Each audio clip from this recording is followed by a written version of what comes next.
Hello friends, आपका पीके classes में स्वागत है।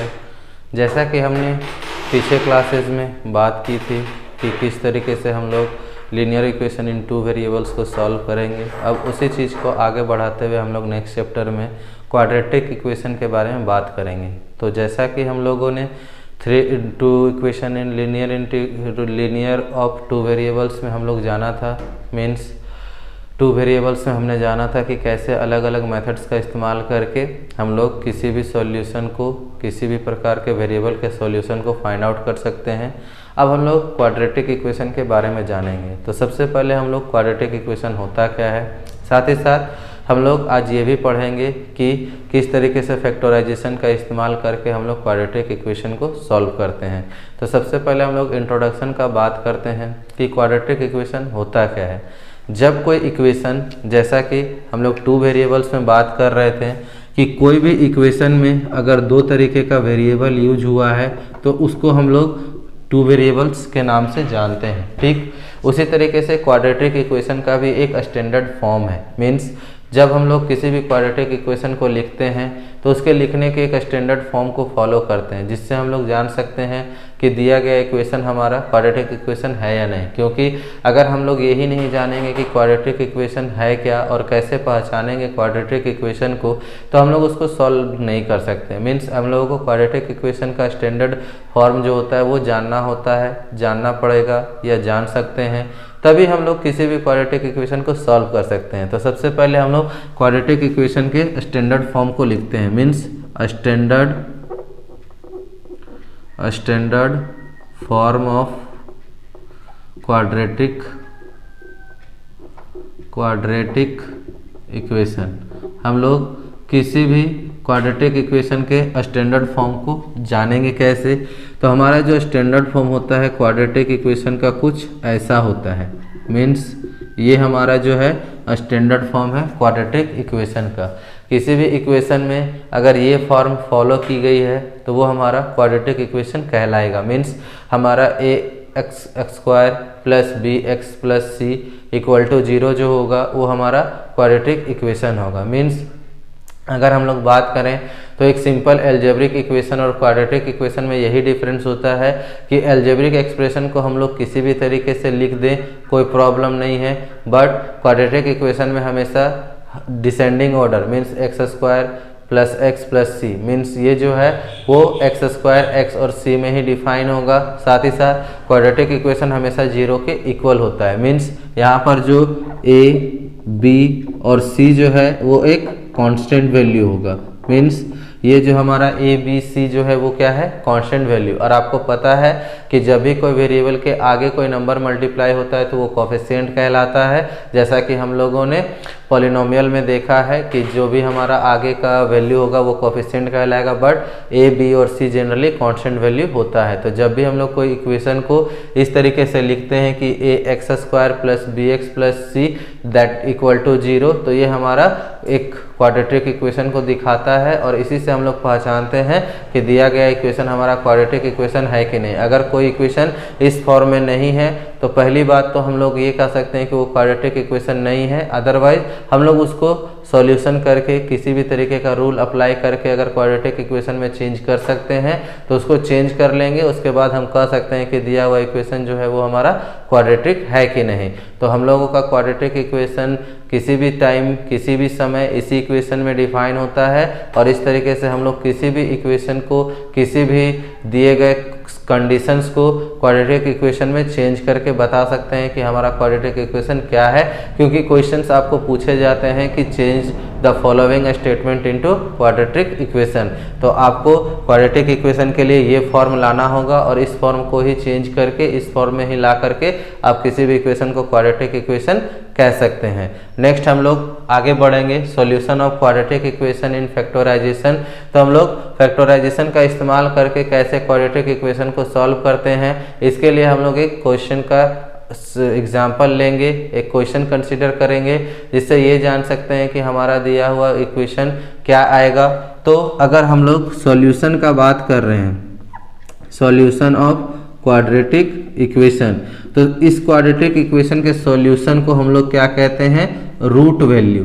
ठीक है, जनरली रूट का मतलब ये होता है, क्यूब रूट का मतलब ये होता है, मगर हम लोग यहाँ पर इस रूट का बात नहीं कर रहे हैं, हम लोग सॉल्यूशन ऑफ क्वाड्रेटिक इक्वेशन का बात कर रहे हैं। तो सॉल्यूशन ऑफ क्वाड्रेटिक इक्वेशन को क्या डिफाइन किया गया है, रूट से डिफाइन किया गया है कि find the root of quadratic equation की, क्योंकि जो क्वाड्रेटिक इक्वेशन का सॉल्यूशन होता है वो रूट कहलाता है। तो हम लोग किसी भी क्वाड्रेटिक इक्वेशन के रूट को फाइंड आउट करके मीन्स उसके वेरिएबल के वैल्यू को फाइंड आउट करके हम लोग उसका सॉल्यूशन दिखा सकते हैं। तो इसके लिए हम लोग को जो तरीका अपनाना है उस तरीके का नाम है फैक्टराइजेशन। हम लोग फैक्टराइजेशन का इस्तेमाल करके किस तरीके से क्वाड्रेटिक इक्वेशन के बारे में जान सकते हैं। जैसा कि हम लोग क्लास 9 के पॉलिनोमियल में फैक्टराइजेशन के बारे में पढ़ा था, जिसमें हम लोग मिडिल टर्म फैक्टराइजेशन का इस्तेमाल करते हैं। हम लोग क्लास 8 में भी फैक्टराइजेशन के बारे में पढ़ते हैं कि आखिर फैक्टराइजेशन होता क्या है, किस तरीके से फैक्टराइजेशन हम लोग करते हैं। इसके बारे में आप मेरे वीडियो को चेकआउट कर सकते हो, आपको वीडियोज़ में दिख जाएगा, मिल जाएगा कि किस तरीके से हम लोग फैक्टराइजेशन करते हैं। ठीक है, तो हम लोग उसी फैक्टराइजेशन का इस्तेमाल करेंगे। तो सबसे पहले हम लोग एक एग्जांपल कंसीडर करते हैं, उस एग्जांपल के थ्रू हम लोग समझ सकते हैं कि किस तरीके से हम लोग क्वाड्रेटिक इक्वेशन के सॉल्यूशन को मीन्स रूट को फाइंड आउट कर सकते हैं। तो सबसे पहले हम लोग एक एग्जांपल कंसीडर करते हैं। फैक्टराइजेशन का रूल क्या होता है मिडिल टर्म फैक्टराइजेशन का, कि मिडिल टर्म को इस तरीके से स्प्लिट करना है, मीन्स इस तरीके से तोड़ना है कि वो हमारा जोड़ने घटाने पर सेम नंबर जो मिडिल टर्म होता है वो आना चाहिए, और मल्टीप्लाई करने पर फर्स्ट टर्म और लास्ट टर्म के मल्टीप्लिकेशन के बराबर आना चाहिए। मतलब कि अगर हमारा इस तरीके से कोई भी इक्वेशन डिफाइन है तो इस मिडिल टर्म को इस तरीके से स्प्लिट करना है कि जोड़ने और घटाने पर यही नंबर आए और इंटू करने पर ये आए, मीन्स ए सी एक्स स्क्वायर आए, किसमें मल्टीप्लिकेशन में, और ऐड और सब्ट्रैक्शन में क्या आना चाहिए, बी एक्स आना चाहिए।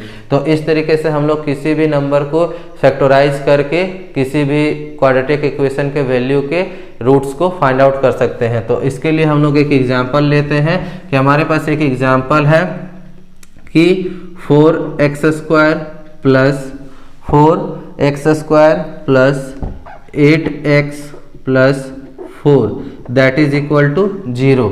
ठीक है, आप ये हमारे पास एक इक्वेशन है जिससे हम लोग देखते हैं कि हमारा जो वेरिएबल्स का है, रूट कहने का मतलब सिंपल सा है कि जो हमारा वेरिएबल यूज किया गया है क्वाड्रेटिक इक्वेशन में उस वेरिएबल का वैल्यू निकालना। तो उसके लिए हम लोग फैक्टराइजेशन का तरीका अपनाएंगे, जिससे हम लोग ये जानते हैं कि फैक्टराइजेशन में मिडिल टर्म को स्प्लिट किया जाता है। तो इसके लिए क्या है कि हम लोगों का रूल बस सिंपल सा है कि ये और ये मल्टीप्लाई कीजिए, मतलब फर्स्ट और लास्ट टर्म मल्टीप्लाई कीजिए 16, इसका हम लोगों को एलसीएम फाइंड आउट करना है। 2 8 2 4 2 2 2 और 1। ठीक है, अब आपको क्या करना है, इसको इस तरीके से करना है कि जोड़ने पर ये आना चाहिए, जोड़ने घटाने पर, और मल्टीप्लाई करने पर फर्स्ट और लास्ट टर्म का मतलब ये आना चाहिए।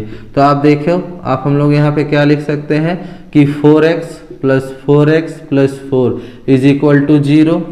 ठीक है, आप यहाँ पर देख सकते हो कि जोड़ने पर ये आएगा, मल्टीप्लाई करने पर 16x स्क्वायर आएगा। अब हम लोग यहाँ से क्या कॉमन ले सकते हैं, 4 और x कॉमन लेंगे तो हमारे पास क्या बच जाएगा, x प्लस 1। आप देख सकते हो 4x कॉमन लेंगे तो यहाँ पर x बचेगा, यहाँ से 1, फिर यहाँ से अगर हम लोग x कॉमन, यहाँ से हम लोग 4 कॉमन लेंगे तो क्या बचेगा, x plus 1 is equal to 0। अब हम लोग यहाँ से x प्लस 1 कॉमन लेंगे तो क्या बच जाएगा हमारे पास, 4x प्लस 4।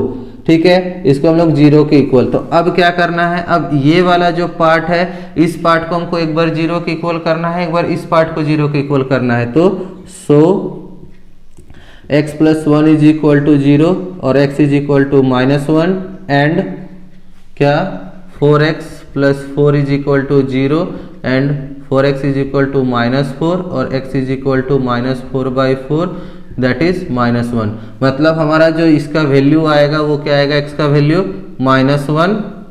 ठीक है, इसके अनुसार -1, -1 मतलब हमारा जो वैल्यू है वो क्या आएगा -1 का, मतलब -1 अगर हम लोग पुट कर देंगे तो ये हमारा रूट दिखाएगा। ठीक है, इस तरीके से और भी एग्जाम्पल आप कंसीडर कर सकते हो, जिसके लिए आप ये यूज कर सकते हो कि किस तरीके से हम लोग पॉलिनोमियल क्वाड्रेटिक इक्वेशंस को सॉल्व कर सकते हैं फैक्टराइजेशन का यूज करके। बस आपको याद रखना है कि जो भी आपका ये वैल्यू आएगा इसको हम लोग रूट वैल्यू कहते हैं, root of polynomials, root of quadratic equations, root of quadratic equation, क्योंकि क्वाड्रेटिक इक्वेशन के सॉल्यूशन को रूट से डिफाइन किया गया है। तो आप इस तरीके से अलग अलग क्वेश्चंस को सॉल्व करके देख सकते हैं कि किस तरीके से हमारा पॉलिनोमियल इक्वेशंस का रूट फाइंड आउट होता है। साथ ही साथ आपको ये याद रखना है कि एक पॉलिनोमियल इक्वेशन का standard form ax² + bx + c होता है। आप उसको फॉलो करते हुए किसी भी इक्वेशन को क्वाड्रेटिक इक्वेशन डिफाइन कर सकते हैं। अगर आपको किसी तरीके की परेशानी हो तो आप मुझे कमेंट भी कर सकते हैं। मेरे वीडियो में आने के लिए धन्यवाद। मेरे वीडियो को लाइक और शेयर जरूर करें और सब्सक्राइब करना ना भूलें।